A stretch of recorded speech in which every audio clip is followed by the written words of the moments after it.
Welcome to the Ten12, the podcast that covers all 10 teams in the Big 12 Conference, as well as Houston, Cincinnati, BYU, and UCF.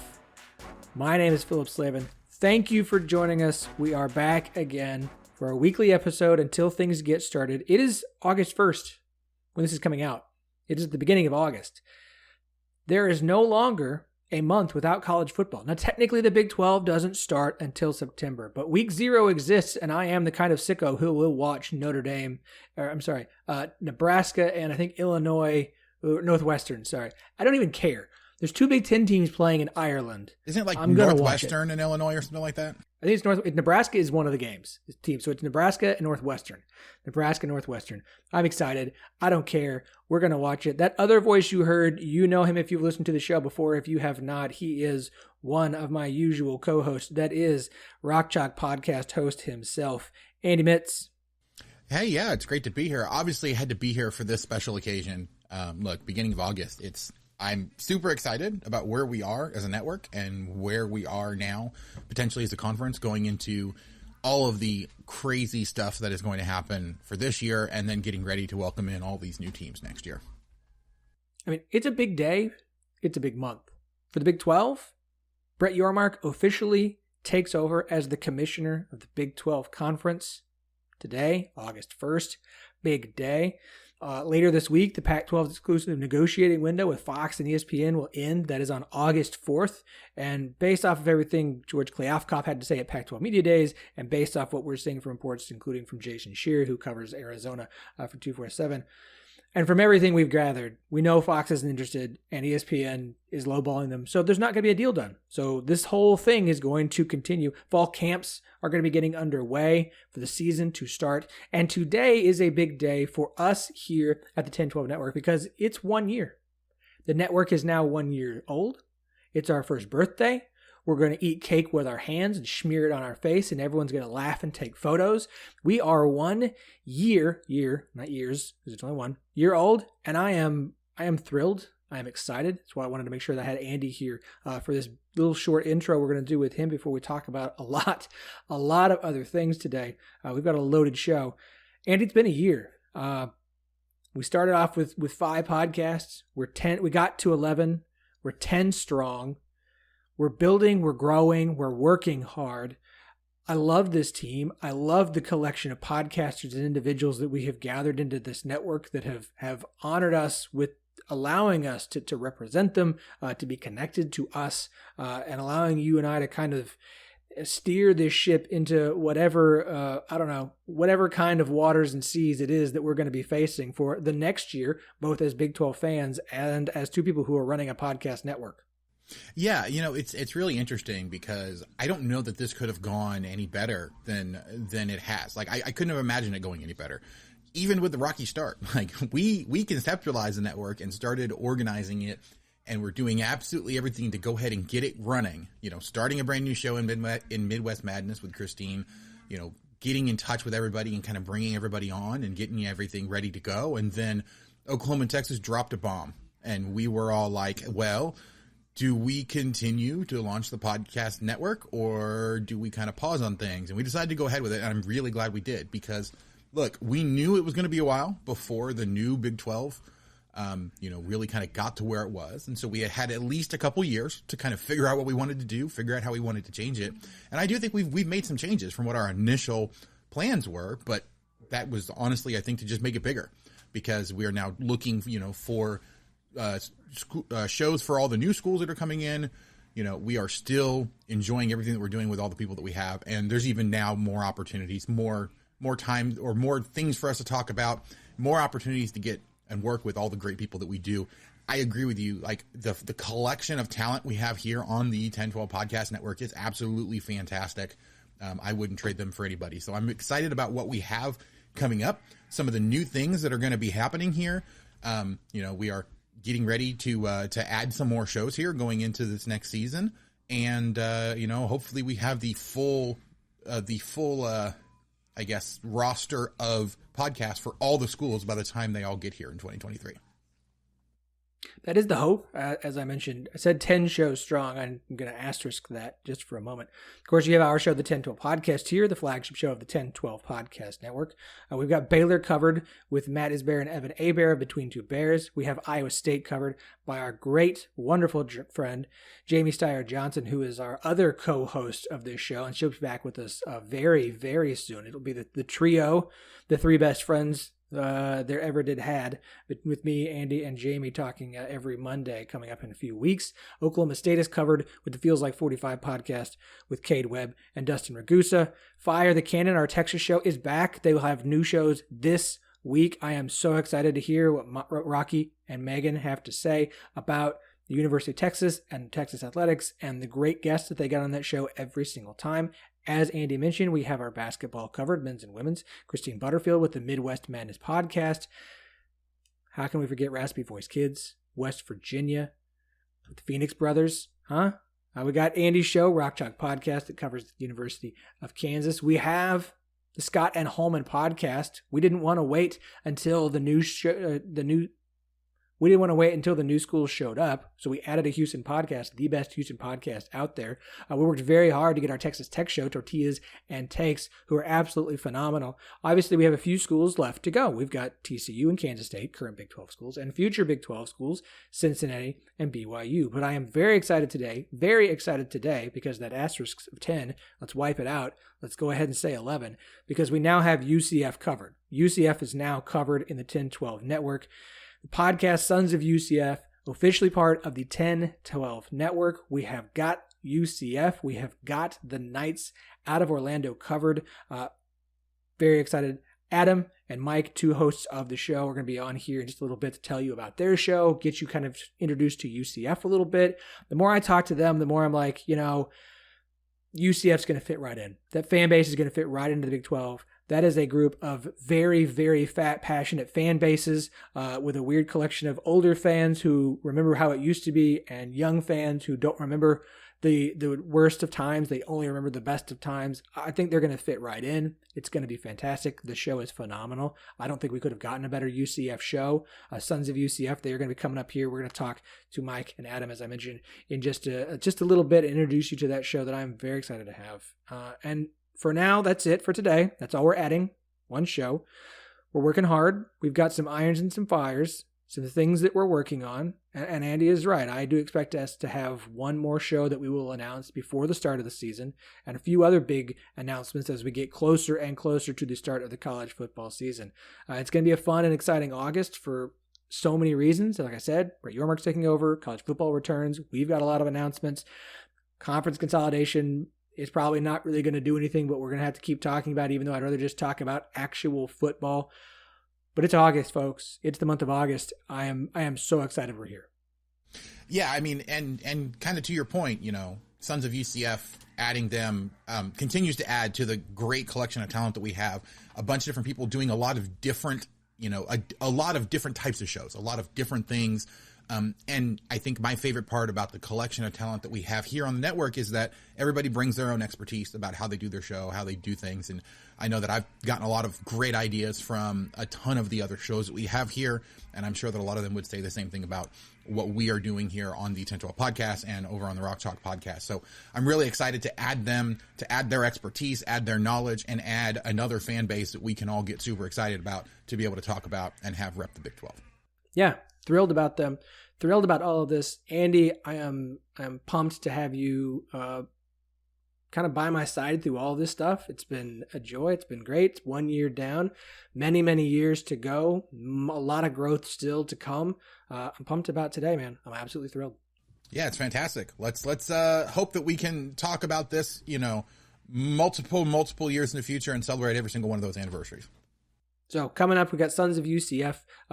Our pro picker, Daniel Alexander, who joins myself and Chris Ross during the season to make picks every week, is coming up. We're talking win totals for the season for Big 12 teams.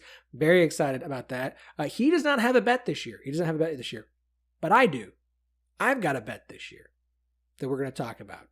I think I'm very high on a team to start 4-0, and I'm gonna put some actual money on it. We're going to talk about that coming up here in just a couple minutes. Are you a parent listening to this podcast with a child at home, either in middle school or high school, but already thinking about college planning? scholarships, or are dreaming of them playing sports in college?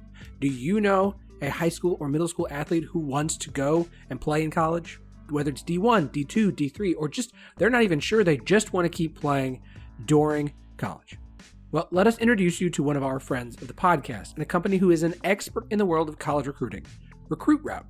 Led by our friend Brian Bedford, a 25-year veteran of recruiting and former D1 recruiting director, Recruit Route offers a full suite of offerings to help student athletes, parents, and high school coaches be better educated and empowered to successfully navigate the college recruiting process. Check out our friends at recruit-route.com. That's recruit-route.com.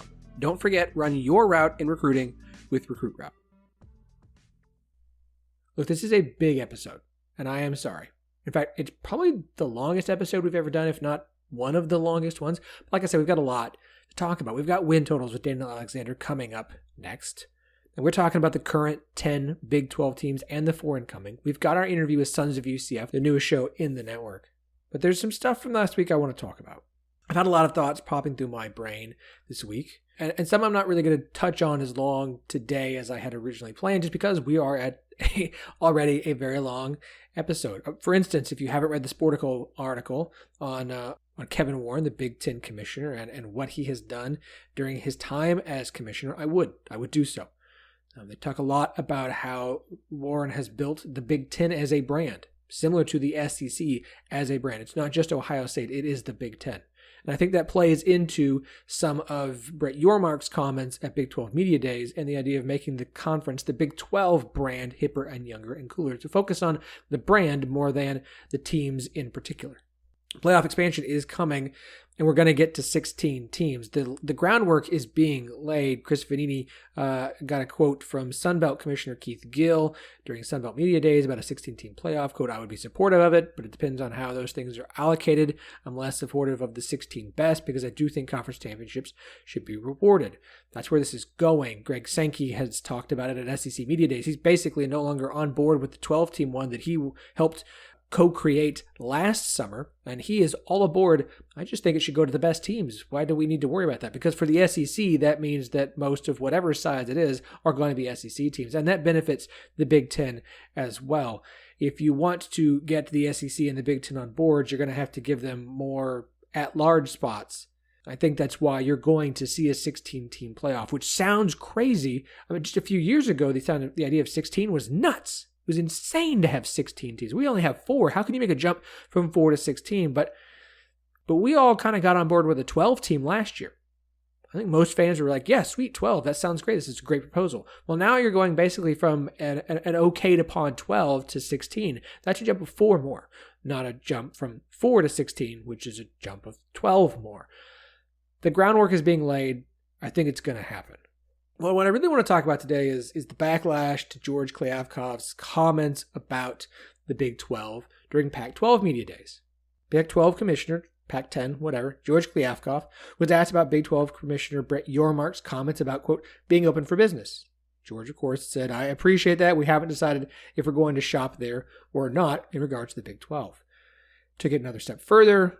Quote, I've been spending 4 weeks trying to defend against grenades being lobbed by the Big 12 trying to destabilize our conference. I get why they are trying to destabilize us. Brandon Marcello tweeted out of 247, Pac-12 Commissioner George Kliavkoff tells 247 Sports, Big 12 presidents have been messaging Pac-12 presidents about joining the Big 12, quote, as recently as yesterday. This was on Friday. Quote from Kliavkoff, the tempering continues. I have a big collection of those messages. He's continued to vocalize the Pac-12 is strong and together, and the Big 12 is wasting their time. And look, I know I'm supposed to call Kliavkoff out for complaining about the Big 12 instead of complaining about Fox or the Big 10, who swiped USC and UCLA, the same way that ESPN and the SEC pulled OU and Texas from the Big 12 last year. But this isn't last year. It's not like last year. It's not the same situation, and Kliavkoff has a point. Last year, after OU and Texas announced they were leaving, no other Power 5 conference was actively pursuing the remaining Big 12 teams. The remaining 8 reached out to other Power 5 conferences, but the closest anyone came to actively trying to poach any of them away was an article by ESPN's Heather Dinich that the AAC could be aggressive in trying to pursue the remaining 8 schools. Nobody came after the remaining 8 schools, because if they had, those schools would be in the SEC, ACC, Pac-12, or Big Ten. They are not.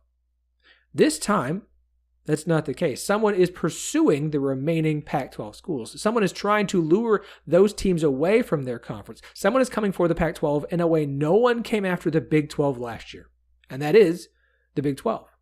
Now, you can believe that leaving the Pac-12 for the Big 12 is the best decision for the Corner 4 or anyone else that Brett Yormark might pursue. You can believe that the Big 12's fate is sealed either now or in the near future, and staying together is just delaying the inevitable. You can believe that Big Ten Commissioner Kevin Warren did irrevocable harm to the Pac-12's integrity as a conference with his comments about the Big 12's potential continued expansion during Big Ten Media Days. But it doesn't change the fact that the Big 12, Brett Yormark, the university presidents, and likely the ADs are working to undermine and tear apart the Pac-12. So what did you expect Kliavkoff to do? Bow out gracefully and let it happen, accept defeat? Would you in his spot? His job is to hold this conference together. His job is to keep the 10 remaining teams, keep the Pac-12 as a power conference, just like it was Bob Bowlesby's last year. This is not the same. And you can say that he should be going after the Big Ten. You can say that he should be going after Fox or somebody else. But the conference right now who is further trying to pull apart the conference that he is in charge of is the Big 12. So, of course, his comments are going to be about the Big 12. Again, I'm on the side of this is going to happen one way or another at some point in the future. The Pac-12 is not long for the world. I don't think so. Maybe it happens this year. Maybe it happens next year. Maybe it happens 5 years from now, 10 years from now. It does feel like this conference time is over. It's just a matter of when it's actually going to come to an end. But that doesn't change the fact that the Big 12 is trying to bring that end now. And you cannot like the comments, you can be mad, but that is the reality. And so I understand why he's saying what he's saying. I understand why he's coming after the Big 12. It does make sense. It is the conference trying to tear them apart further than already has been done. Plus, let's be honest here. The Big 10 and the Big 12 are not on equal footing. Going after the Big 10 will do him no good. Going after the Big 12, a conference of which the Pac-12 is a more level footing to, that is currently trying to tear it apart further, makes a lot more sense. It does. So we'll see what happens. We'll see what happens moving forward. Obviously, not going to have a deal done by August 4th. The Pac-12 is not. We'll see how long it takes for them to do so. Jason Scheer, who covers Arizona for 247 Sports, says it may not happen this year. Kliavkoff himself said nothing is going to happen before the Big Ten's deal is done. And we've said that here. Like, no one else is. Maybe I said it on another show. I went on the Bear Den podcast this week. Maybe that's when it happened. I don't remember.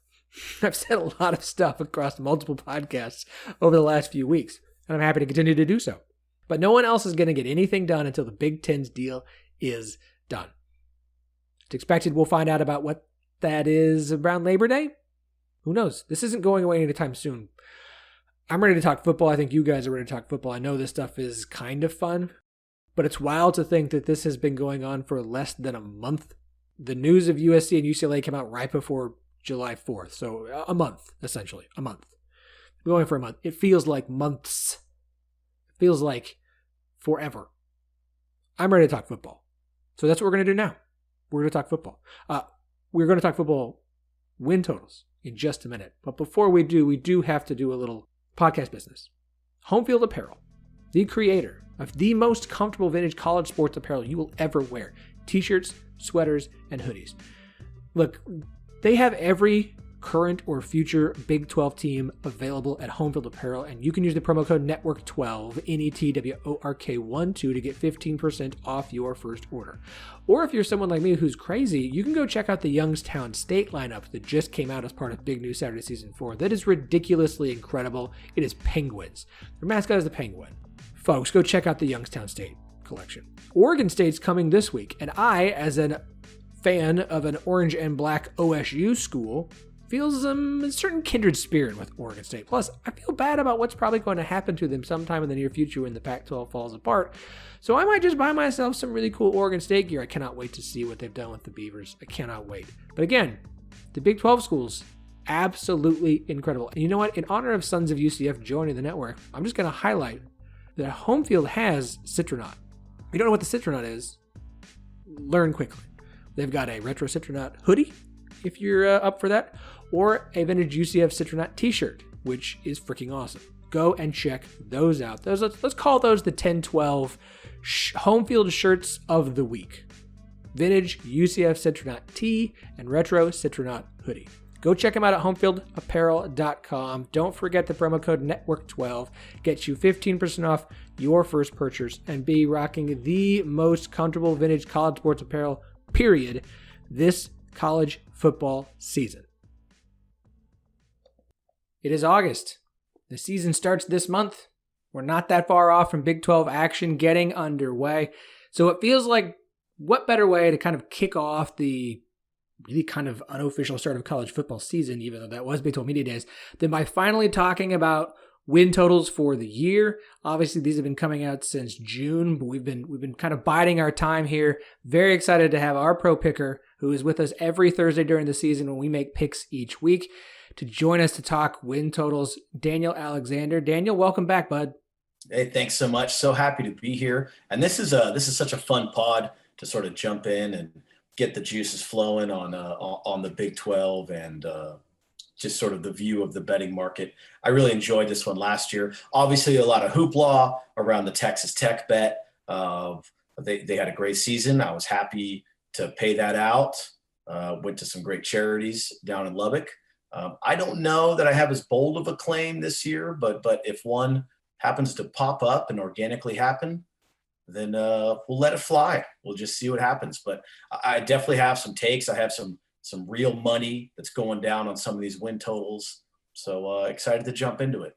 Absolutely. Very excited to hear your thoughts on all of this, especially from the betting side, more so than just the college football fan side. Like, I think we provide a little bit more. So nice balance here. Very excited to get underway. We are going to do this in alphabetical order. And yes, we are going to talk about the 4 incoming Big 12 teams.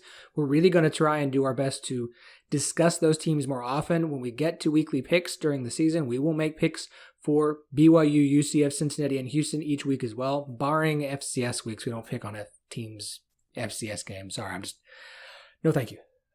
Like, move on. But we're going to cover all 14 teams that will be in the conference in 2023 today. We'll talk about the win totals for all of them. All of our numbers that we were pulling from are from BetUS. No, they're not a sponsor. I just was easier to just go there. I didn't want to try and shop around. I just wanted to find one place to provide the numbers because they have all the teams listed and it's easier for me to do it this way. So we're going to do this in alphabetical order, which means we are starting with the Baylor Bears. Right now, they have a 7.5 win total juiced to the over. Daniel, before we dive into this, I'm trying to use my terminology better. Can you explain to everyone what it means when a line is juiced to one direction or the other? When you hear juice to the over, one way to think of it is basically it's more expensive to take the over. If we're talking betting terms of to win $100, if you were to go up to the window or to go into your sportsbook app or something like that, and something's juiced to the over, it might say, minus 150 over 7.5. Well, that means you got to put down $150 to win 100. And then to go under, you might see like a plus 120. Well, that means you only got to put up 100 to win 120. So when you hear the term juiced to the over, that means it's more expensive. Probably more people are betting that way. It's a term just to help you sort of know what way the market's going on something. There you go. We learn something new every day. I'm not going to act like I've known what that meant forever. I had to learn before we hit record. So I thought it might be a good idea for all of you to learn as well. Okay. So Baylor, as we said, 7.5. This is juiced to the over at minus 150. Daniel, what are your thoughts here on Baylor Bears at 7.5 wins? Right out the gates, I mean, like most of the world, I sort of like the over here, and I feel like if they don't go over 7.5 wins, the season's going to sort of look like a failure, right? I mean, just being direct, I think this team even has value at plus 500 to win the conference. I think the offense is going to struggle a little bit. Lost a lot of receiver production. Their running back production is so-so. Defense returning 7 starters. I feel good about this team overall. I would still, even though that it's very expensive to take that 7.5, I have this as a 9 or 10 win football team, and double digits is really what you're going to need in this conference this year to be, competing or get into the championship game. So 7.5 over. You never want to say something feels pretty easy, but I like that spot here. Yeah, it's an interesting line to me at 7.5, and obviously it's juiced the over because that's where most people are going to lean. But that just seems like a really low number for a Baylor team that was as good as it was last year. Now, look, I know Big 12 title game teams tend to be the ones who win the close games, and that is something that Baylor did last year. They had a couple of nail biters they were able to pull out, but they won the conference. Yes, we've got questions about their secondary. We talked about their DBs in our defensive back ranking spot. We had them pretty low. They've got to replace a lot at wide receiver and running back. You have a new starting quarterback. Yes, he started a few games and looked really impressive in the Big 12 title game. But offensive line is going to be really good. Defensive line is going to be really good. It's a very wide open conference. We picked Baylor preseason as number 2. It is a slightly tricky schedule. You go to BYU in week 2. You have to travel to Oklahoma in November. You have to travel to Texas to end the regular season. If Texas is playing the way I think they will be at the end of the year, that could be a really tricky game. But even with those 3 games on the road on the schedule, I still feel comfortable at saying they get to 8 wins. Like I would be surprised if this Baylor team does not win 8 games. Yeah, you look at the schedule and it just feels like if there's 5 losses here, like something really went wrong. It's just what it feels like going into this season. They would be losing a lot of. I feel like the games they were able to win close last year, they're unable to do so this year, right? Because you're going to Iowa State, well, they're replacing their whole team.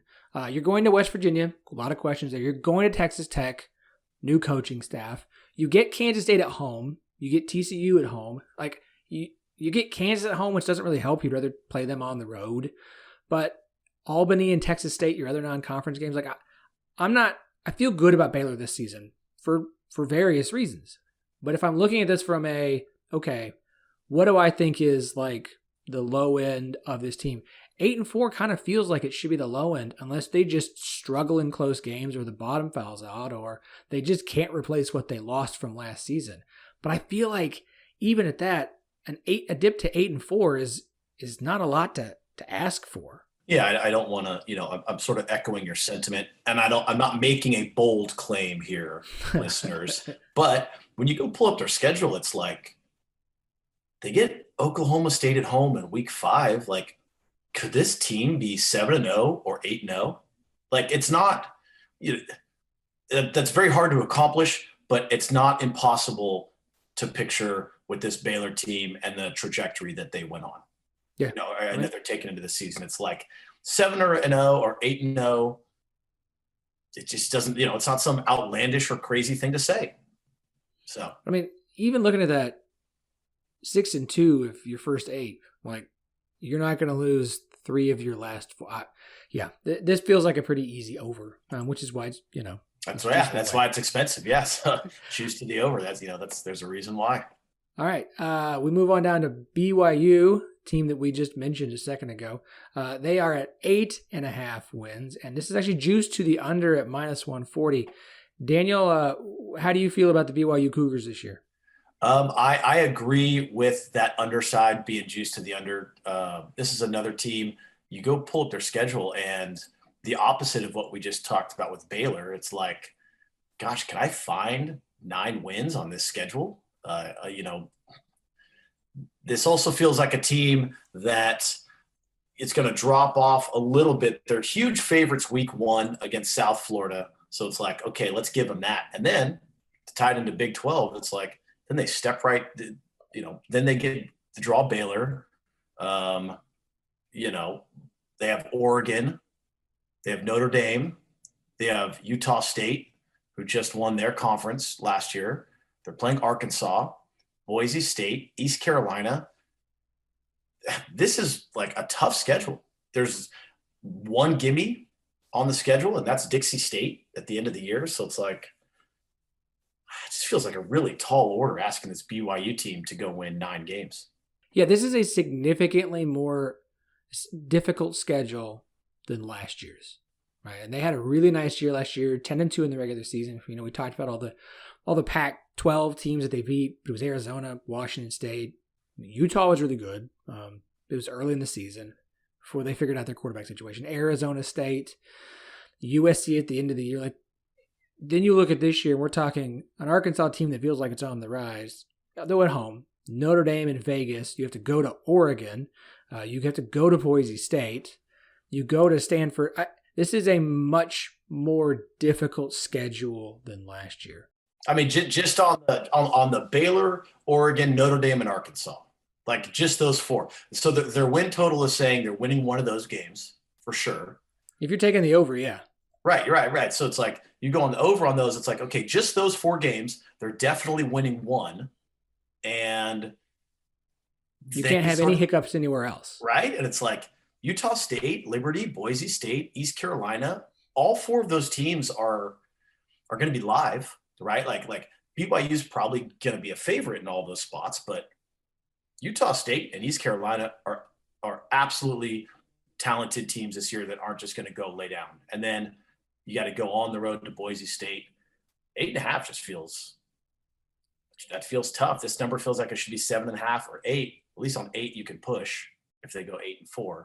I hate that we're agreeing with everything here, but I'm with you. Like 8 feels like but an 8-win season is a good season. I mean, look.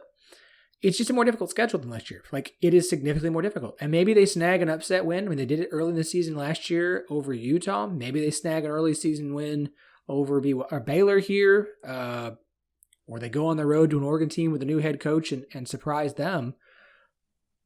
But Notre Dame should be good. I mean, Notre Dame should be good, even though they have a new coaching staff. Arkansas is going to be pretty dang good, even though it's at home. You end the season at Stanford. We'll see what Stanford looks like. It's a far more difficult schedule than last year. So, and they lost a game that was a hiccup game to Boise State at home last year. So, like, the idea that they're not going to have a game that they shouldn't lose, where they lose, and then you have a more difficult schedule against your Power 5 competition, it's hard to see, like, to pick an over. 8 feels good, which is on the underside. So, I'm not saying this is like they're only going to win 6 games, but under feels pretty good here. I'm with you. All right, sticking in alphabetical order, another future Big 12 member, Cincinnati. Bearcats obviously coming off an amazing season, getting to the playoff. They've got an interesting one here. Right now, total is at 9. It's juiced to the over at -140. Daniel, what way are you leaning? You're gonna hate. We're probably on the same side here. This is gonna be another good team, right? They were a top 10 defensive team last year. I don't think that they repeat that, but when you pull up their schedule, 10 wins feels realistic. 9 or 10 wins. They have that week 1 matchup at Arkansas, and they go get by that.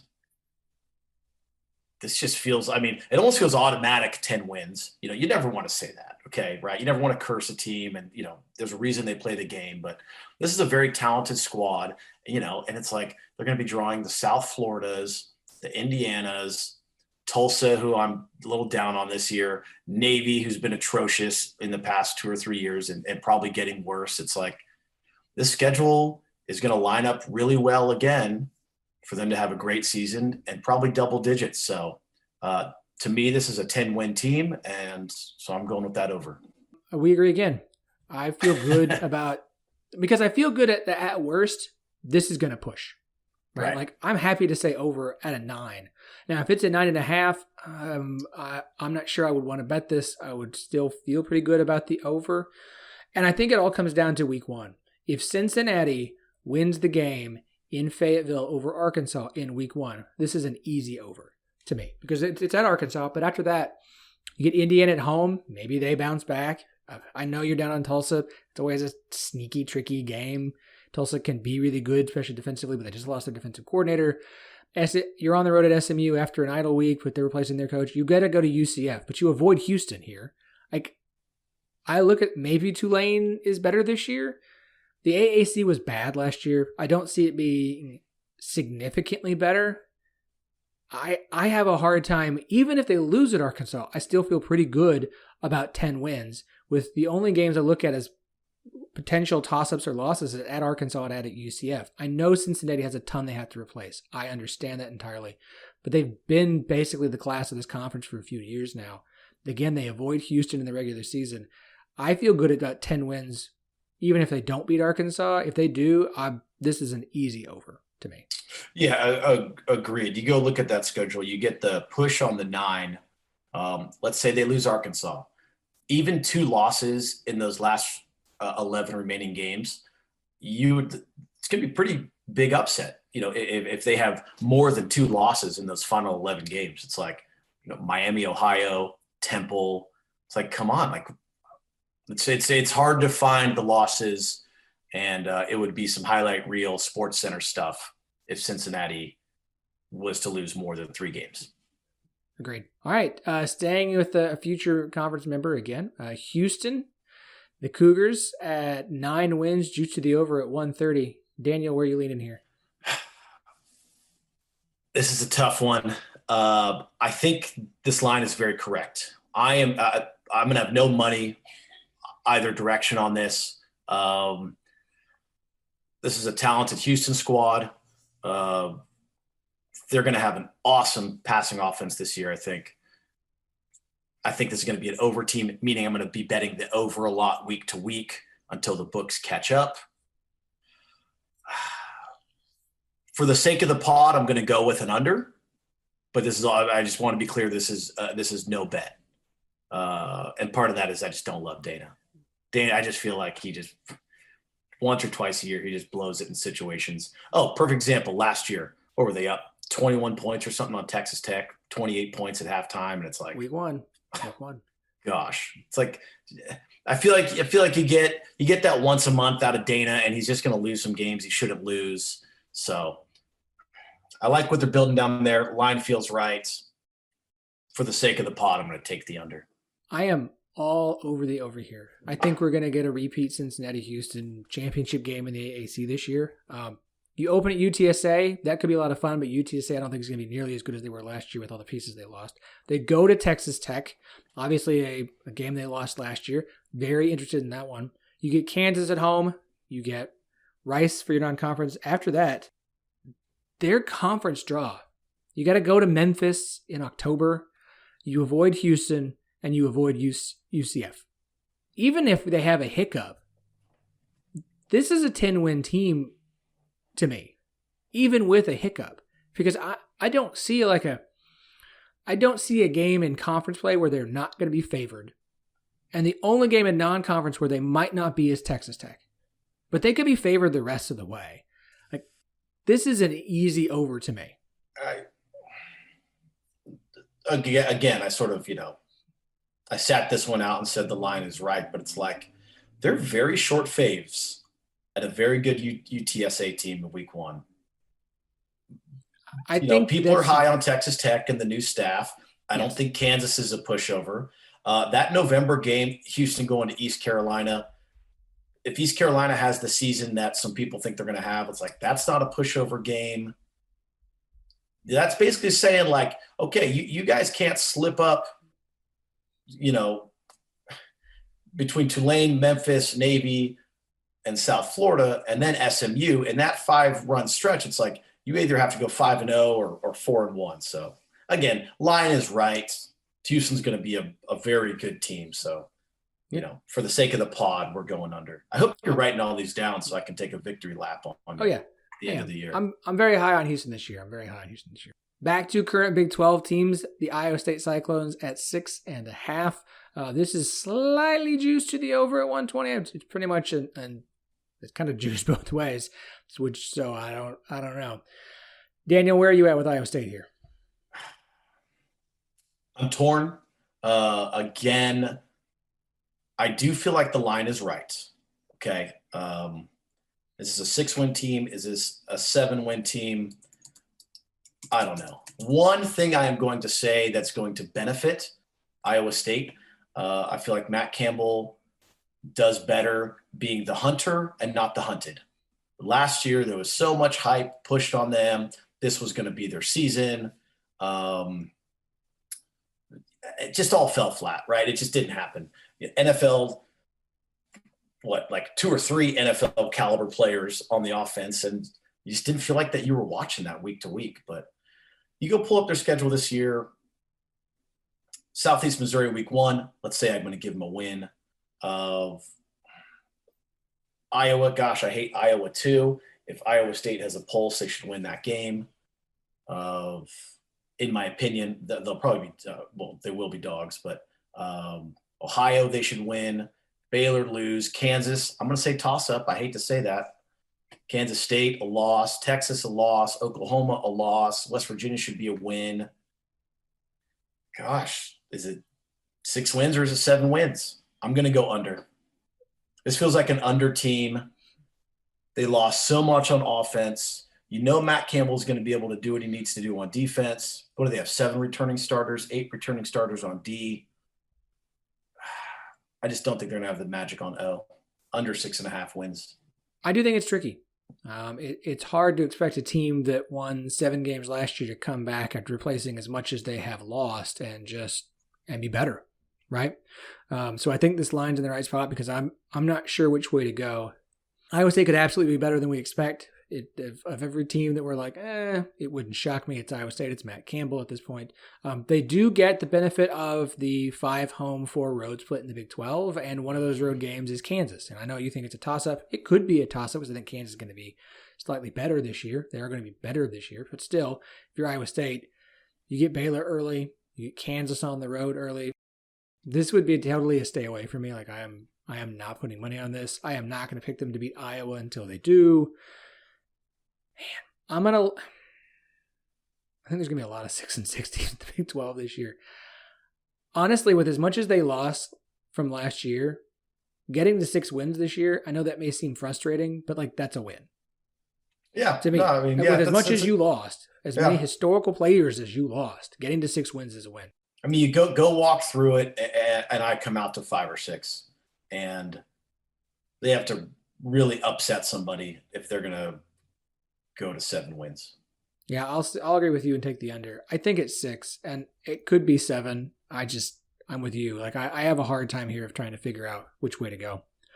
Okay, Kansas, the Jayhawks, who we all expect to be slightly better this year. 2.5, juice to the over at -140. The over is a very popular pick right now. You got a side on this? I do, and I hate it because I'm going with the crowd on this one, but this feels like a team going in the right direction, and there's nowhere to go but up, right? I mean, Daniels is coming back, and he's going to be your quarterback.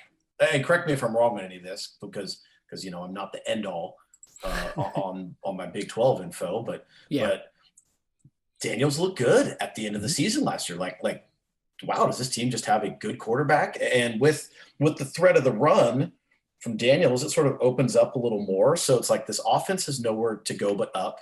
The D-line almost returns everyone, which now, timeout. I know the D-line was terrible, right? But I just mean for the sake of continuity, they have that really good safety that's returning in the back. So it's like, I can't remember, Logan, I believe, something Logan. Safety's coming back. So it's like there's continuity. There's some solid players. 2.5 wins, really? I mean, Tennessee Tech, come on, they should be able to do that. I think they're going to downright be favored at home versus Duke. So it's like, okay, can we sneak one more out of this thing? Now, look, I know that's asking a lot, but I mean, a late season Kansas win against some better team sort of feels automatic every year, right? Either, they're going to go beat K-State at the end of the year, or maybe they can sneak one from Texas Tech or Iowa State. Look, if they beat West Virginia in week 2, I think they're going to cash this thing by week 4 or 5. So I know we're talking about Kansas, and it's the popular bet, but I'm right there with everybody. I would take it over 2.5. I love the over here, but I will say this. It is a tricky schedule because you get Tennessee Tech, but then you go to back-to-back road games at West Virginia, who should be better, at Houston, who I really like, and then you get Duke.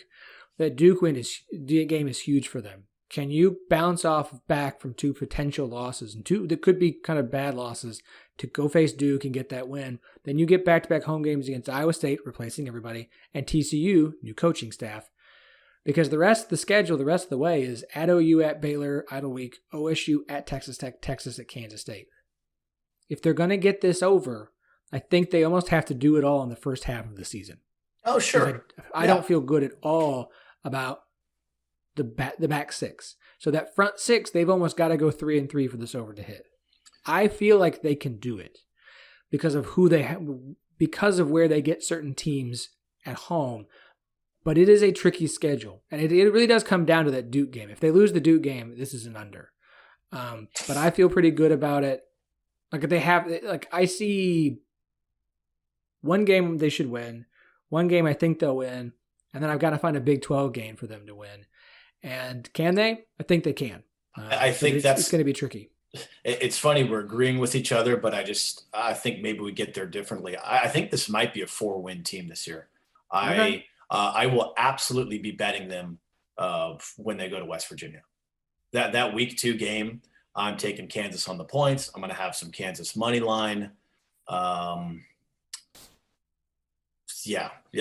think this Kansas team is going to absolutely compete with the lower end of the Big 12 this year. And I don't feel like this Kansas team, in my opinion, is no longer like some doormat automatic win for the lower tier of the conference. That's my sort of take and feel of Kansas going into this season. Okay, Kansas State at 6.5, juice to the over at -180. Daniel, where do you lean here? What's going to be funny about this K-State team is that this isn't going to feel like older teams where it was maybe sort of a ground and pound type thing and defense and control the clock. This team's going to be able to score. This team is a very good offense. I'm very high on K-State going into this season. I feel like there are some question marks on defense. This is going to be an over team. And we're going to have some surprises some weeks where they're going to win games by just straight up outscoring other teams. I'm going to go with the over on this. And if you go pull up the schedule and walk through it, I think it's pretty clear that this is an over team. And I even think there's value here to win the Big 12. I don't know what the line is right now, so I do apologize. I have bet them to win the Big 12, and I got it around 20-1, 18-1, something like that. So I am not sure of their current price. I'm not saying Kansas is going to win the Big 12. I'm saying at 20-1, there is absolutely value here that I feel like should get some real money wagers. Kansas State is plus 1,500. That's okay. So they're down to that. Okay. Yeah, I made the bet about 6 weeks ago, so that doesn't seem, Which is behind TCU at plus 1,000, Baylor, OSU, Texas, and Oklahoma. Yeah, see, like being behind TCU is like, what are you that's talking a great, about? That is plus 1,500 for Big 12 championship. Yeah, give me that. Well, because it's like betting GM. You're basically talking here. So like, it's not too hard to project when you're doing this. Sorry to go off on a little bit of like a gambling winning thing here, but like, please. You got to look at who are the teams in the Big 12 that realistically can sort of maybe get to the 9, 10, 11 wins. I know last year we had a couple, sort of that 9, 10, 11 range. Because if you can get there, you're going to be in the mix for the title game. And you look at this team, you look at their schedule. This feels like that 9-win or 10-win threshold is absolutely live. And so for taking their over all day long. So now I want to go look at, okay, what's their price, in the event they're in that title game. I'm with you on the over. I'm really high on Kansas State this year. I think they start the season 3-0 with South Dakota, Missouri, and Tulane. You go to Oklahoma, but it's week 4. It's early. You go to Iowa State, but it's week 6. You get Texas Tech at home. They have a very sneaky, tough stretch. There's a 4-game stretch of Oklahoma State, Texas, at Baylor, at West Virginia, which I think puts that Baylor and West Virginia game really in an interesting spot. And I am super excited for Kansas State, Texas for Bijan versus Deuce. But yeah, at 6.5, this team's getting to 7 wins. I feel pretty comfortable with that. This was another line where I'm shocked it's this low. Kind of like Baylor. Vegas is smart. They're not dumb. They put things where the in smart places. But I like this over a lot. I feel pretty good about it. Okay, moving on to the Sooners.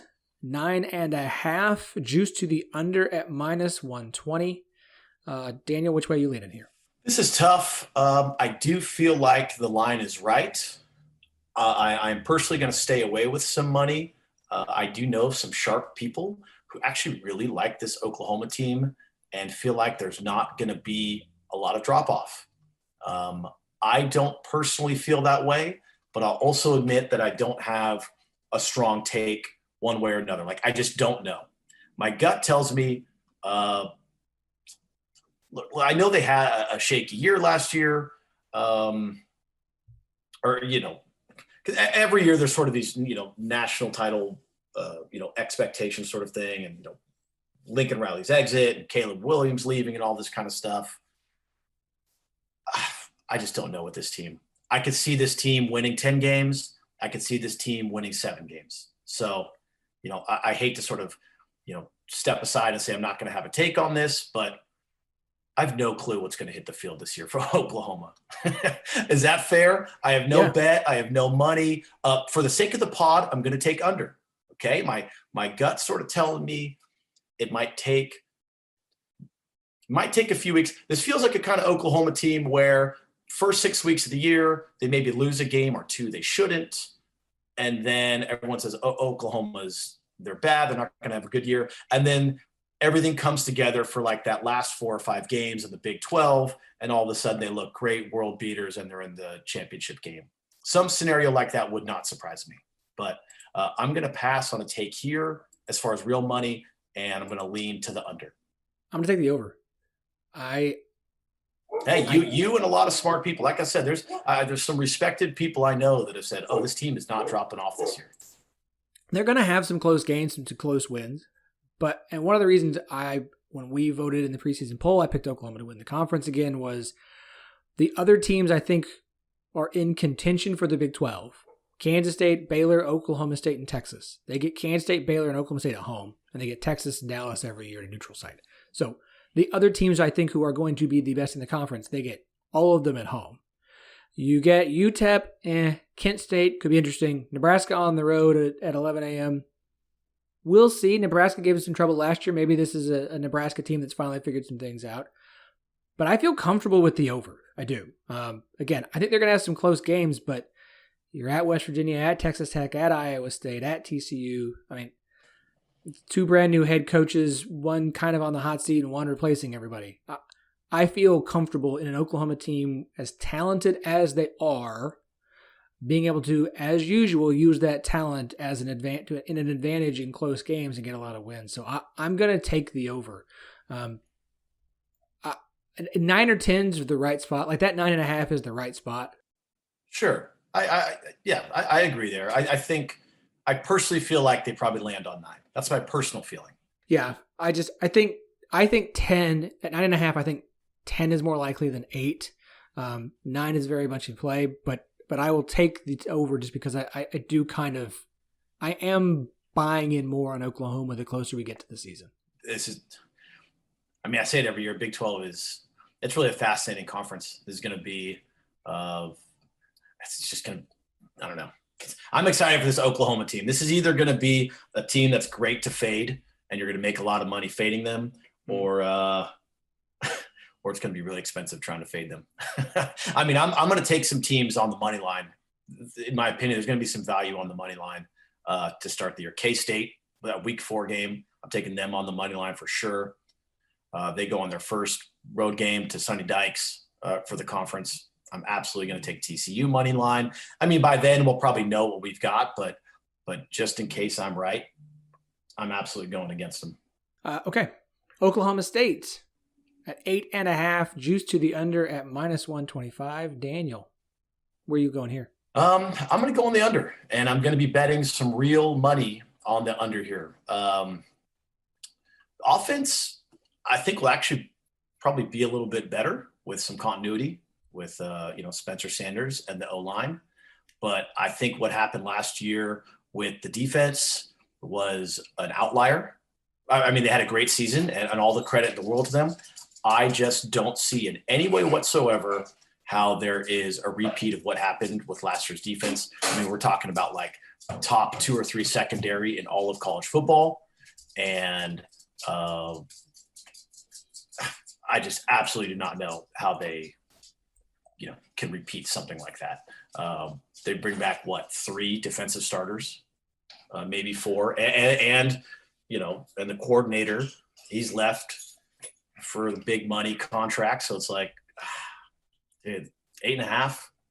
This is an under all the way. So I'm going to lean on history a little bit here, to be honest. Mike Gundy with a returning quarterback, so established starter coming back for another year, has not won fewer than 9 games in the regular season. Outside of COVID in 2020, where you had a shortened season. They went 8-3 overall, as opposed to more because they lost a couple of non-conference games. Spencer Sanders coming back.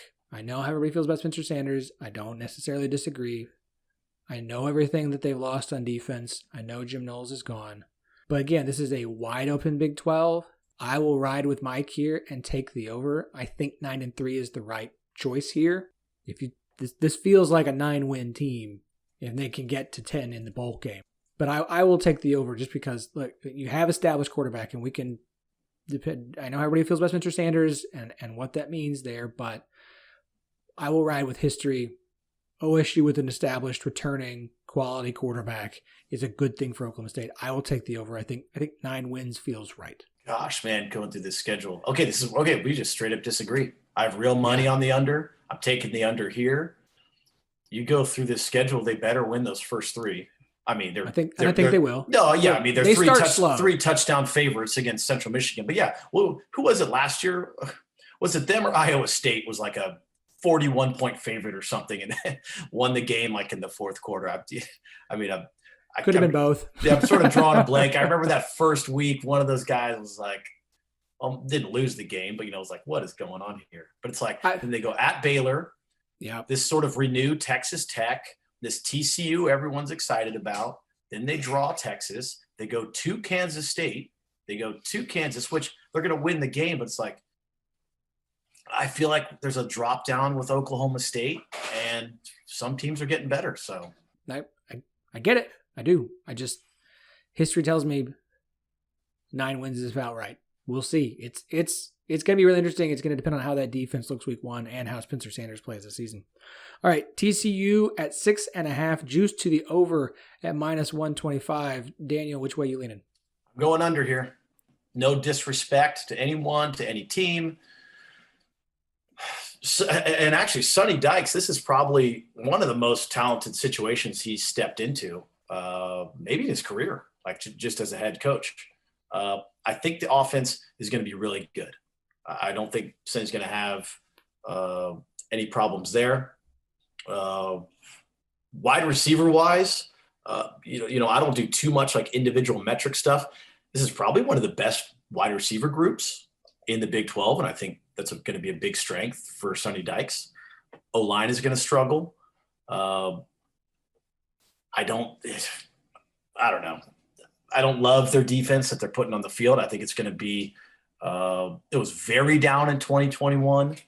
I know there's nowhere to go but up, but I just don't see it all coming together yet this season for a first year for Sonny Dykes. So that's my take. No real money. I'm not touching this with any real money. I think it's pretty darn close on the line.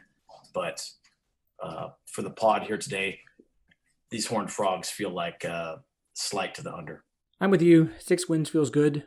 Like I said, I think the Big 12 could have like 8 bowl teams this year. I think there's going to be a lot of kind of in the middle. So I lean more towards 6 than I do 7. That non-conference, look, I know it's Colorado in week 1. They're not very good, but it is on the road in a week 1 with a new coaching staff. You get an idle week before you play SMU on the road. They have a brand new coaching staff, but that team's going to be reared up. They always are, but now they get to play their former head coach who left them for the team just a few miles down the road. You get a road game at Kansas. That's nice, but I feel like it's a TCU team that's going to get an upset and it's going to get upset at least once both ways here this season as they try and figure things out. So I will lean towards the under in 6 wins as well. I think the line's right because 6-7 feels appropriate. But I lean more towards 6 than 7. Okay, Texas at 8.5. It is -115 whichever way you go, so there's no benefit one way or the other. Daniel, which way do you lean though? This is also this is a no money. I have no real money wagered here, but I've sort of been down on Texas. I feel like on the pod for the past few years, and the tune has changed. I sort of lean to the over here with this team this year. I think we're still maybe a year or two away from that national level Texas is back sort of vibe, but it's like, hey, this offense, O-line, great O-line last year. They played really well. Obviously, Robinson, one of the best backs in the country. You have like a giant wide receiver room. These guys are going to be a tough matchup for just about every single team in the Big 12. This feels like this is going to be a very meaningful and purposeful offense. What do I mean by that? They know their identity going into the year. They're going to be very hard to stop, and this team is going to be able to score. Defensive side, they have 4 guys returning on the D-line. Like, there's just a lot of continuity here. I think it finally just sort of comes together, and I think we're looking at a 9 or 10 win team. Texas for me is a team that's going to start off with some bumps and could start the season 3-3 and then turn around and finish 9-3 or 8-4. Like, I think this is a team that should get better as the season progresses with the changes they made to the roster. Quinn Ewers is going to need time to get things figured out if he's the starter. You've got Alabama in week 2. How they respond after that. You get UTSA at home, then you go to Texas Tech, then you get West Virginia, then you get Oklahoma. And that doesn't sound super daunting, but if Alabama goes in and does what we think they might do to Texas, like, it's one of those body blow games it takes you a few weeks to bounce back from and could lead to a loss like at Texas Tech in week 4. So I think that this is a team that you get Baylor at home, you got to go to Oklahoma State, you got to go to Kansas State. Like, I think an 8-win season is huge for Texas this year. Like, I think that would be big. And I feel like that's about right. I'm not as high on them as you are, because I do think they have real issues on the offensive line and the defensive line.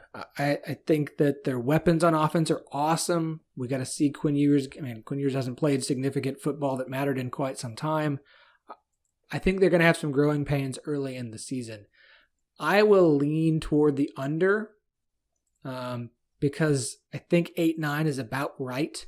But I feel better about saying 7-8 rather than I do 9-10. I mean, maybe you're living in the Big 12, but like from a betting and expectation side, I feel like if this was a 7 or 8 win team, it would be like, what's going on, Texas? Like 7 wins? I just feel like they'll be like, I guess I don't see the problems on the O-line. You have one of the best backs in the country. You have continuity on defense. Like, yeah, of course. Okay, let's say they lose to Bama, right? It wasn't a good defense last year. Here's the problem with continuity. Continuity is great. If bringing back good players that played really well is good. Bringing back players that didn't play well doesn't necessarily mean that it's a good thing. Touche.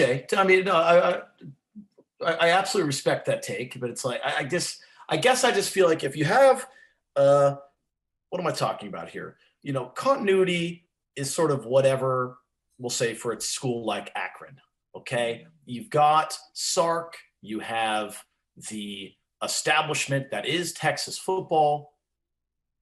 If they can't make continuity work, it's like, wow, it's time for someone else. That's just my opinion, right? It's just one guy's take here. But like, you get a school like Texas, if Sark can't bring that continuity together this year and put a team on the field, minimum 8 wins, like, dude, something is not working in Texas. That's, again, that's just my opinion. That's why it's like, I agree. This has to be a 9-win team, or else it's kind of like, what's going on here? There's so much in play at Texas that's everything is such that's why I think like 8 is the number I feel most comfortable with, which is the under, and 9 wouldn't shock me. But I would rather base off of Texas history, and a lot of people made a lot of money by betting the under on Texas's win totals for the last decade. Sure. But I will lean towards the under here. Hey, no, I guess I don't blame you. I guess I feel like if this isn't over, meaning, if Texas does not go over, what are they even doing over there? Like, what are they trying to do? Fool me once, shame on you. Fool me 11 times. Okay. So Texas Tech at 5.5, juice to the under at -120. Are you going to be higher on Texas Tech this year than you were last year? I love that they brought in that Houston Baptist offensive coordinator. I love that. I don't know. It's for Kitley. I don't know his first name. Kitley? Okay. I love that move. I think a lot of sharps, a lot of smart guys I know are really high on the entire staff that they brought into Texas Tech. There's a lot of, this narrative of they're doing things right. They're going to, they're building things out for the next 3 or 5 years, that sort of thing. I don't know that I have that same take. I feel like 5.5 is correct. I do not have the same strong opinion. Last year, I thought Texas Tech was an absolutely terrible team. They proved me wrong. They won 6 games. Whatever. We have all the history, down on pod of my feelings of that and losing bets and stuff like that. This year, I feel like it's right. I do love the OC pickup. I feel like the defense should take a step forward. The pieces are there for a step forward. They have that kid Wilson that's still there up front. It was a really, metric-wise, performed really well on the D-line. So it's like, all right, 5 feels right. I guess I'll just lean under. I don't know. All new staff. Everyone's talking that this is going to be their year a little bit. I know I'm rambling. I'm going to lean under. I'm with you. All right, if this Joey McGuire hire is going to work out, it's a year 3 situation. It's not a year 1. And part of that is the first half of the season schedule. You open with Murray State. Great. Get you a nice win. Then it's Houston, who I'm high on. At NC State, who a lot of people are high on, has a really good defense. Texas at home. At Kansas State. At Oklahoma State. There's a real shot here that Texas Tech is 2-4 because they pulled off an upset win. That is not a easy start to the season for Texas Tech. Now, I think Texas Tech is going to pull off an upset this year because I think with Zach Kitley running the offense, I think the offense is going to be good enough. The defense will play well enough in a game or two where they pull off an upset they're not supposed to. And the schedule is absolutely backloaded. West Virginia, Baylor, at TCU, Kansas, at Iowa State, Oklahoma at home in the regular season. But the front half of the schedule is so tough to me for Texas Tech that for them to get to 6 wins, in my opinion, they almost have to go perfect on the back end. There's a realistic shot that Texas Tech looks pretty good and starts 1-5. Now, I don't think they will, but it's not out of the realm of possibility with what that schedule is in the first half of the season. So, with that said, again, Vegas is very smart. This number feels on the line. I would love to see them get back to a bowl game this year and do so in Joey McGuire's first season. I'm going to lean towards 5. I'm going to lean towards they just miss a bowl game. I'm with you on the under. I'm hoping for the over, but I'm having a hard time seeing it just with how the schedule stacks up. Okay, back outside to a new member again, UCF. 8.5, juice to the over -135. Daniel, how do you feel here? I like this over too. This is a strong squad that's actually kind of recruited pretty well for the past 2 or 3 years. And I like this over again. When you pull their schedule up, sort of like we talked about Cincinnati earlier, like they could go on a big run. UCF feels that same way. Like there's an outside chance here. We're looking at a 7-0 or 6-1 team by the time that they draw Cincinnati in late October. Things fall right. Like this could be a 10-win football team. And now I'm not saying that they're that good and they're going to go be a 10-win team, but juice to the over there. I mean, there's a reason. I think 9 wins is sort of automatic when you pull up their schedule. And then things go break. You're looking at a 10 or 11 win squad. They're going to be favorites in 5 of their first 6 games, six of their first 7 games, something like that. So I'm with you. I'm glad this is an 8.5 because 9 feels right. I don't think they're beating Louisville. I think Louisville's offense is going to be really good this year. And whatever the total is on that game of UCF Louisville, just bet the over. Just bet it right now. I don't know what to expect from Georgia Tech. And the schedule sets up for them well. Their only road game in their first, 6 games is at Florida Atlantic. Okay. You've got a tricky stretch of at East Carolina, Cincinnati at home, at Memphis, at Tulane. But if you give them the Louisville and Cincinnati and the Cincinnati losses, which I think are losses, that's 10-2. At over 8.5, that gives me wiggle room with another loss. Like, I think I lean over. I think I lean over here. Again, Vegas is very smart. That line feels right. I have a hard time with 10-2. I think they've got some spots that they're having to replace some guys on, but I feel good about. Yeah, they return. I mean, they returned 7 on offense and 8 on defense. They've got a new quarterback, don't they? This is going to be a good squad.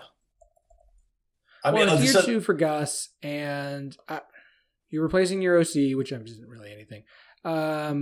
What is it between Keene and John Rice Plumlee for the starting job? Mm-hmm. Yeah, this is a team that could win 10 games. Again, if the AAC, the question is the AAC as bad as it was last year? And so the top 3 teams, UCF, Cincinnati, and Houston, all have pretty easy pass through the conference, and it's just a matter of, because they all kind of semi-avoid each other to some extent. Do they all have nice records at the end of the year?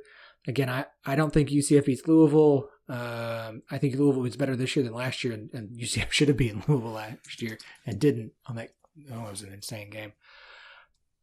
They get Cincinnati at home. Yeah, you know what? All right, yeah, over. I said over, but I agree. I will go with the over a little more confidently than I did just a moment ago. Roll with me. Let's go. All right. I like it. All right, last one. West Virginia, the Mountaineers, 5.5. Juice to the under at -130. Daniel, what's your play here? Real money is bet on the under. They're returning 3 defensive starters. They're bringing back 6 guys on offense, and almost all that's the offensive line. I love that they're going to have continuity on a decent offensive line. They question marks all over the field at receiver, running back. Where are they going to get production? And defensively, I really don't see what they're going to do. I mean, the entire back 7 is like brand new faces. We've got a 5.5 number juice to the under, and you go pull up their schedule and it's like, oh crap. Like, are they going to get to 4? I mean, you go walk through their schedule week by week, and they're dogs at Pittsburgh. I already said I'm taking Kansas that week 2 game. Will not surprise me at all if Kansas somehow keeps it close or pulls that off. We'll give them Towson. But then after that, it's like, okay, on the road at Virginia Tech. Then they go to Texas, go home to draw Baylor, back to Texas Tech, home for TCU. It's like, dude, Iowa State, Oklahoma, Kansas State, Oklahoma State. In those last 6 games, like, if they win 2 of them, I feel like that'd be a huge win. So I'm seeing a 4-win team, 5 wins max, real money on this under. Okay. The back half of the schedule, that last 4 games, at Iowa State, OU, Kansas State, at Oklahoma State, it's tricky. You do get Oklahoma and Kansas State at home. You get Baylor at home coming off of an idle week. I am not as high on Pitt this year. I'm sorry. Sure. Yeah, you have historic, I am not as high on Pitt. Virginia Tech replacing their coaching staff. Dude, Pitt has to go, replace an NFL caliber quarterback that was there for 5 years and probably like a team leader. You know what I'm saying? Like, and an OC that the head coach is now talking trash about, despite him being quite good. You get Kansas early. You get Townsend. It's a road game. Okay. I said I think the Big 12 sends like 8 teams bowling this year. I will take the over. I think they can get to 6. I do, because I think there is a realistic shot, because I am not high on Pitt and I'm not high on Virginia Tech. I think there's a realistic shot that West Virginia starts 4-0.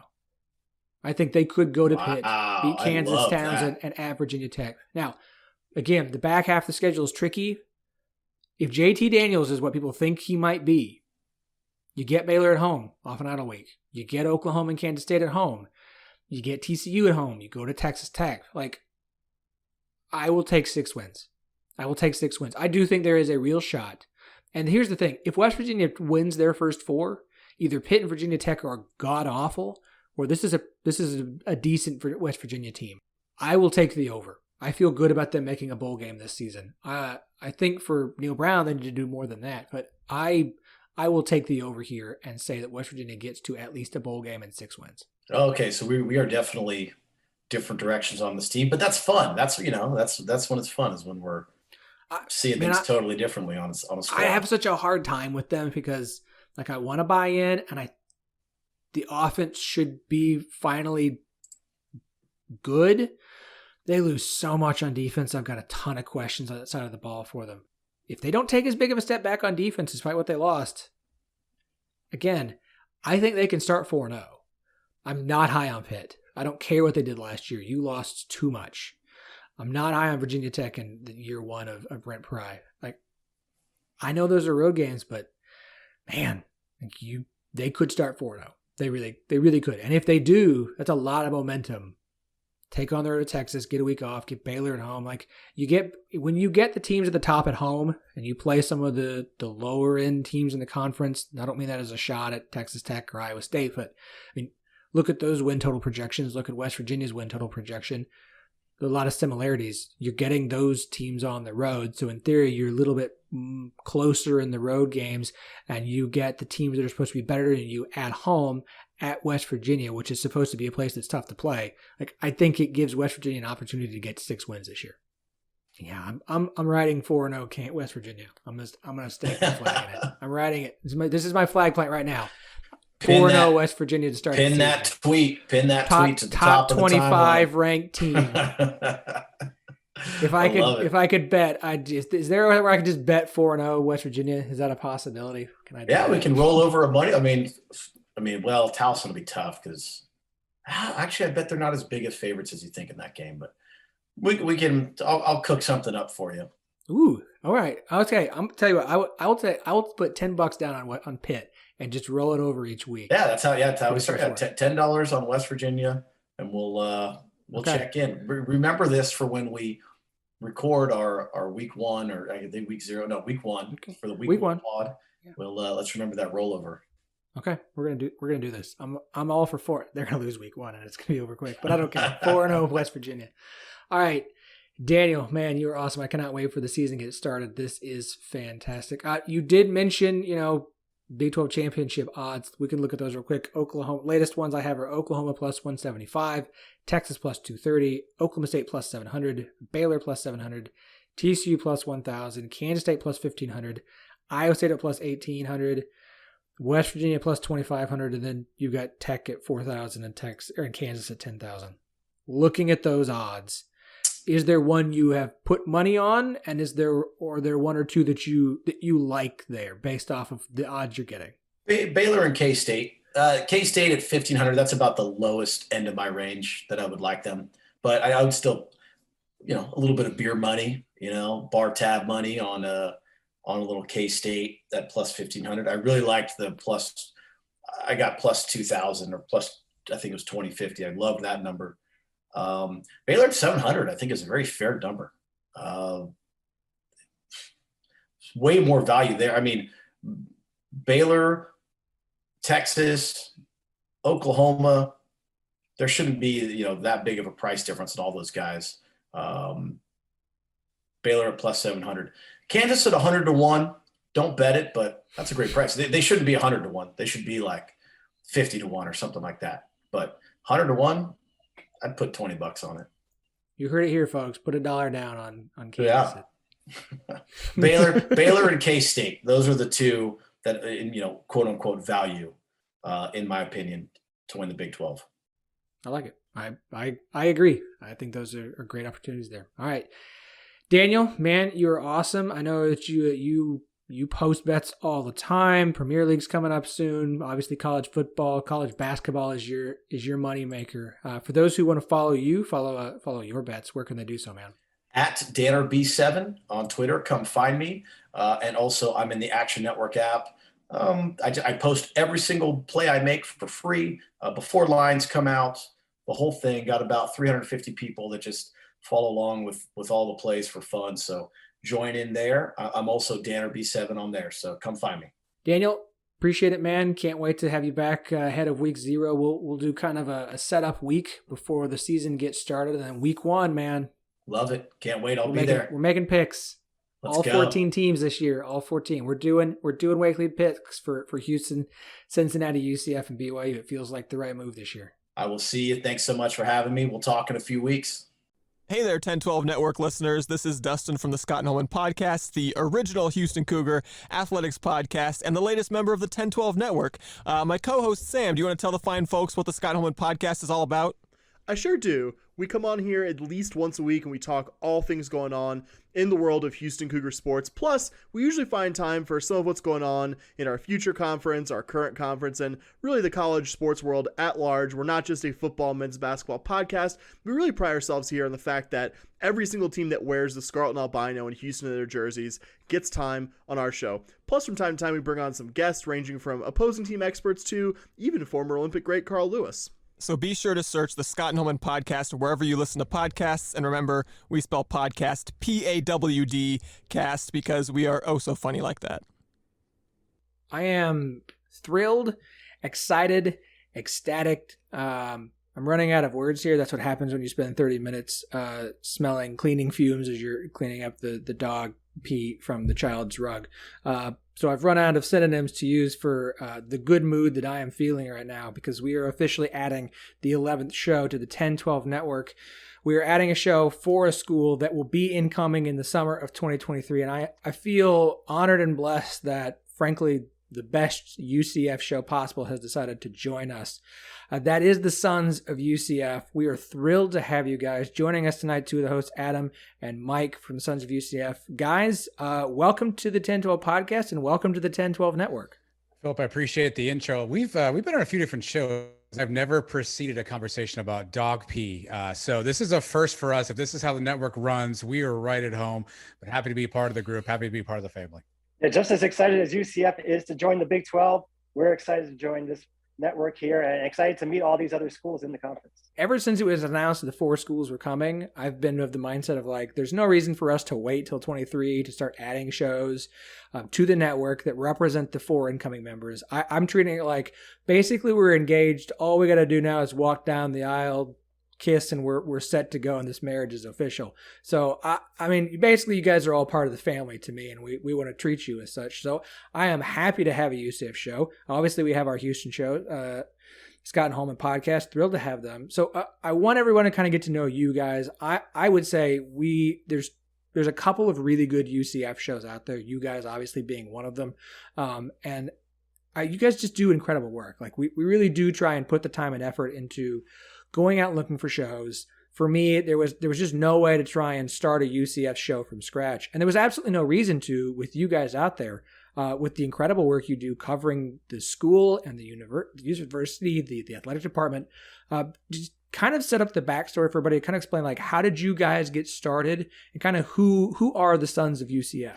Yeah, I'll start this off and then I'll kick it to Mike because he'll wrap up the story. So Mike and I are high school buddies, went to high school together, went to UCF together, roommates and all throughout college, went our separate ways, started family, started real life, but always connected through UCF texting and, hey, I can't believe we lost this game. I can't believe that happened. You hear about that recruit, your typical just guy stuff, just kind of keeping in touch. And so I took a job where I was driving a lot. I was in a car all day long.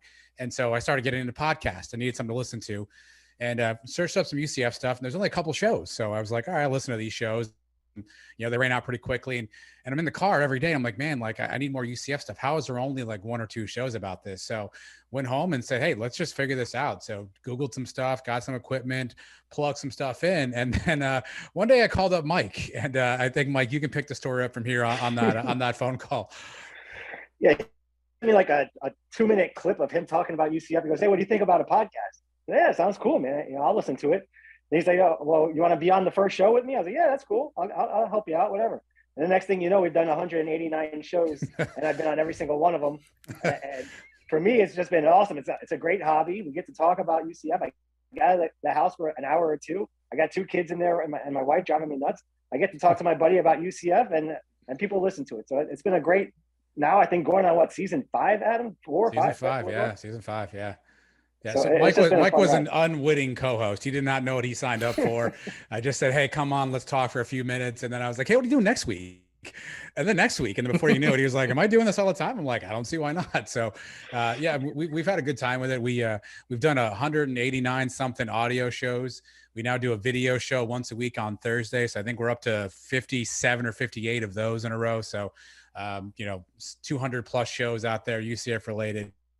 And we're really fortunate. We've got a lot of good connection with UCF.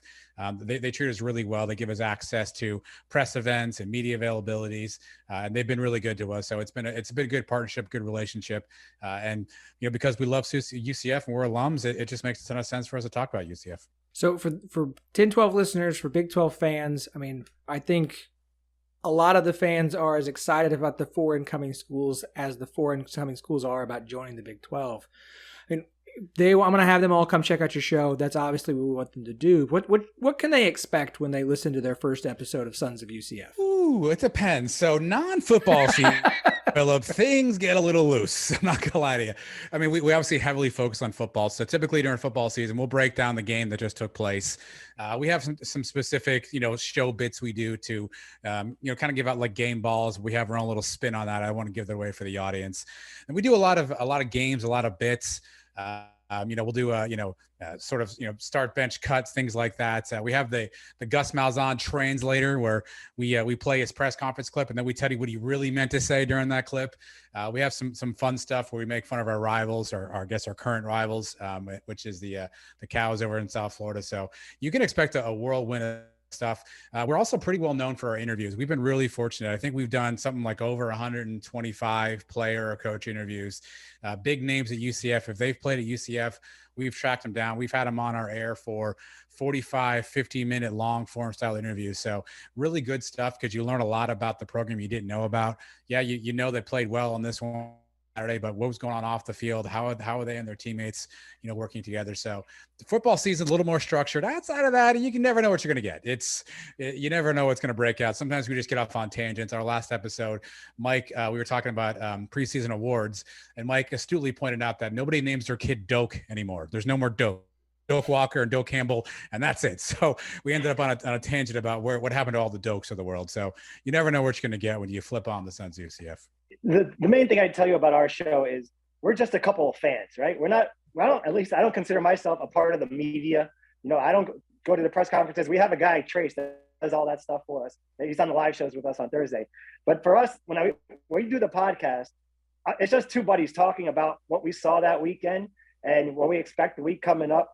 During the season, I'll do my weekly picks. And some seasons I'm really good at picking against the spread. Some seasons I'm terrible. So really? that's we did have a contest I won. But it's just it's a back and forth, between 2 college buddies and talking about our favorite school. That's mainly what it is. It's a fan interpretation of what's going on. Not really. We're not shills. We're not getting paid by the university. They barely even acknowledge that we exist because I don't know if they want to be attached to some of the things that we say. It's fair. But the goal, we have fun. Football's fun. We make fun of plays. We make fun of things that take place. It's fun. We do this segment where my daughter will watch me watch a game and she'll write down all the funny things I say. And then she'll come in and she'll say them out loud. It's like, "Hey, Dad said, what the hell's going on, Obarski?" And I'm like, "When did I say?" I'm sure I did say that, but I don't know when I did. So we try to take the fun and really inject it in the show because that's why we're all doing this, right? We're having fun off this. We love our schools. We love our sports, so we have some fun with it. We're not afraid to poke fun of ourselves or things that we see as well. But like Mike said, we call it like it is. If we play terrible, we'll be the first ones to get on here and say that when we play terrible. And when we play well, we're definitely going to bang the drum for that as well. So you'll get a full mixture of everything UCF related. We're obviously going to talk a lot about UCF as we get closer and closer to July of 2023, and UCF, along with Houston, Cincinnati, and BYU, officially joined the Big 12 Conference. But I think there's a perception of UCF fans by those who are less familiar with the fan base. National championship. Mike's got the national champion flag behind him. There's.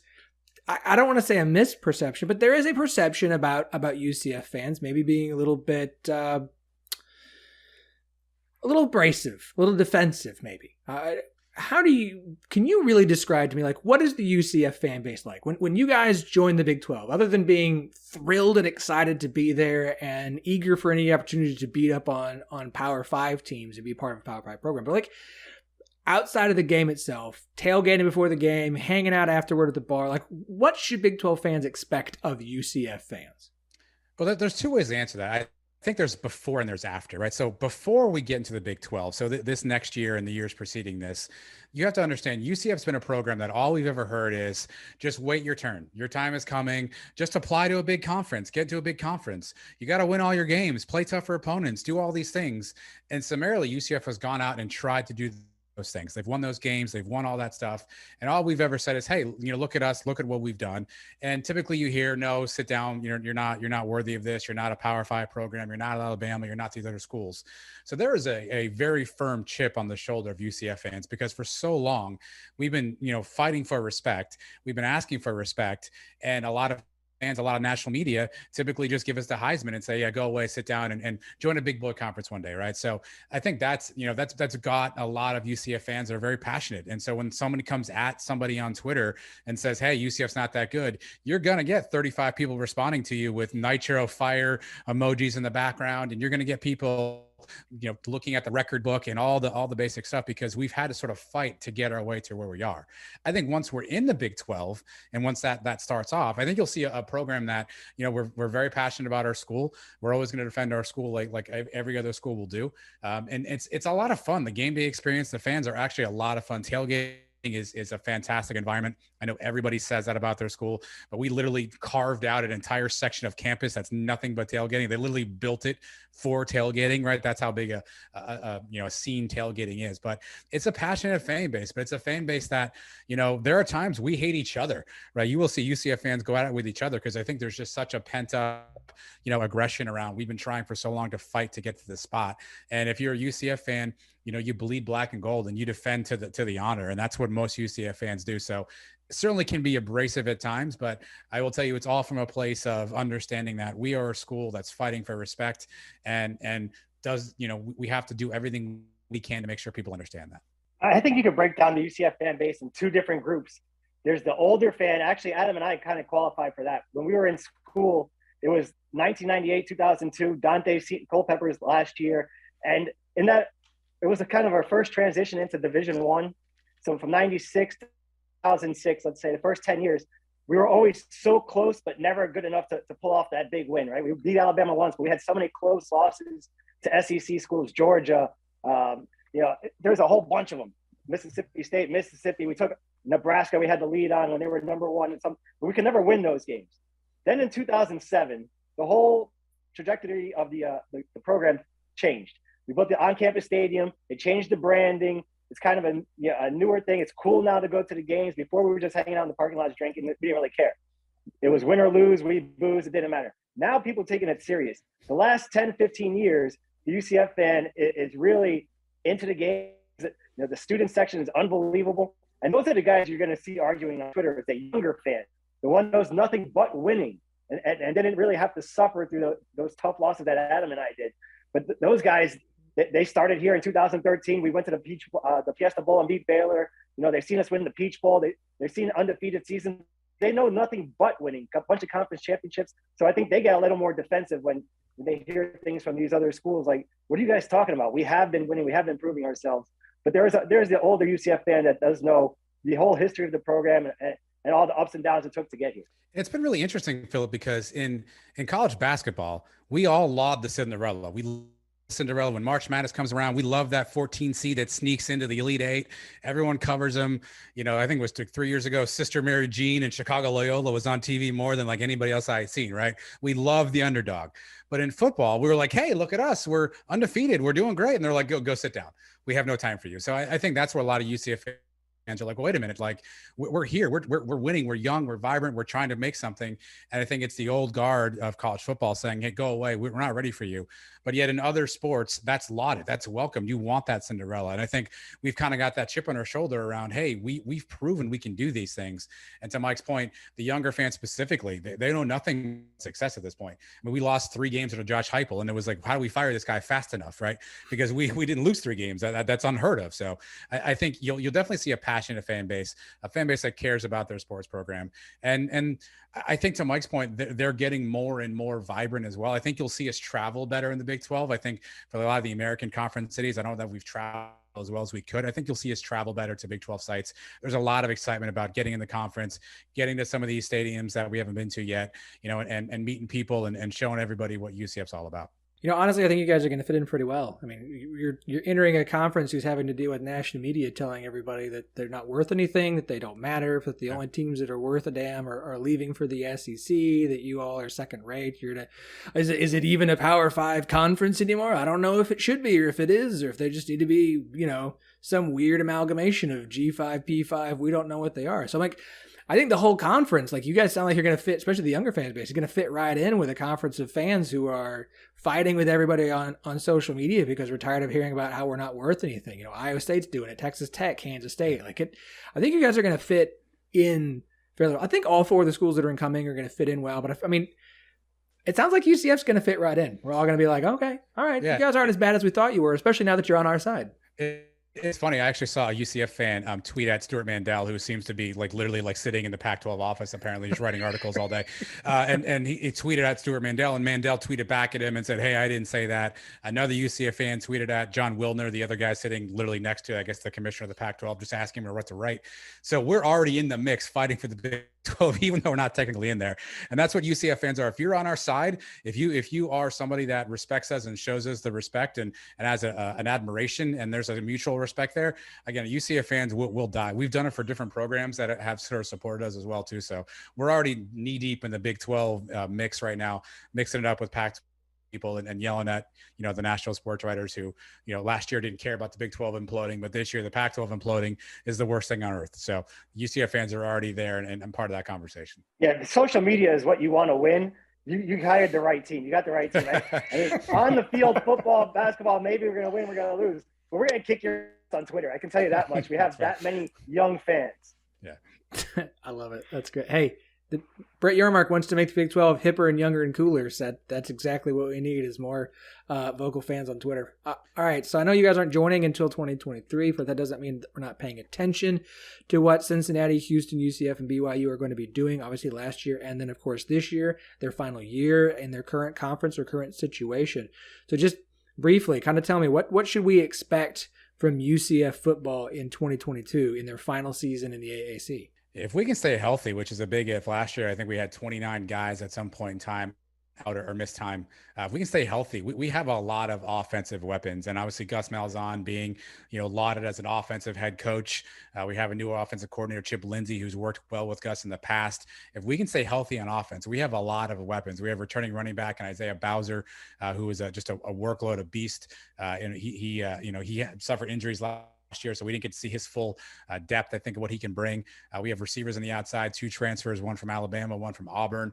So we have speed on the outside. Ryan O'Keefe was a 1,200-yard receiver last year. It's going to be quarterback play, Phillip. So we've got 2 quarterbacks that we're kind of in with. Mikey Keene stepped in last year, played as a true freshman after injury. Held it together. He did not do anything spectacular, but he didn't really hurt UCF. He held it together. I hate calling people a game manager, but that's kind of where I think you put him in the box of. But then Gus, as he does, goes and finds a new shiny toy. John Rice Plumlee transfers from Ole Miss. He's got a little bit more of that, that running ability that you've typically seen from a Gus Malzahn quarterback. The knock on him is, can you throw the football? Is he going to be accurate? We saw him at the spring game. He looked pretty good on deep balls. He looked pretty good, in the passing game. So where do we go at quarterback is going to be really the big question offensively. Defensively, we were pretty solid last year. I would say Mike can probably agree with this. Our defense really kept us in a lot of games last year. We're returning a lot of guys in the secondary, a lot of guys up front. We'll be kind of weak at linebacker, but if we stay healthy, I think this is the team that can win 10, 11, maybe even run the table from that standpoint, that there's that much talent on UCF. Yeah, when you look at the schedule, everything kind of works out in our favor. We don't leave the state of Florida, I believe, until October 22nd or 23rd.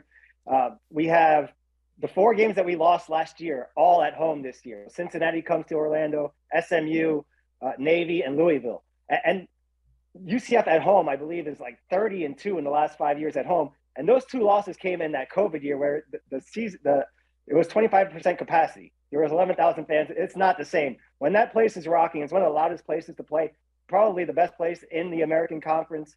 And it's very difficult to win there. So I like our chances with the schedule we have. We have a game at FAU down here in Boca, which is going to be pretty much an 8th home game. Even the game in Tampa against South Florida, we turned that into our home stadium too. So the schedule works out in our favor. We have a lot of veterans coming back this year. I think we're pretty set up. We're looking forward to this season to having, at least a chance to play in the championship game.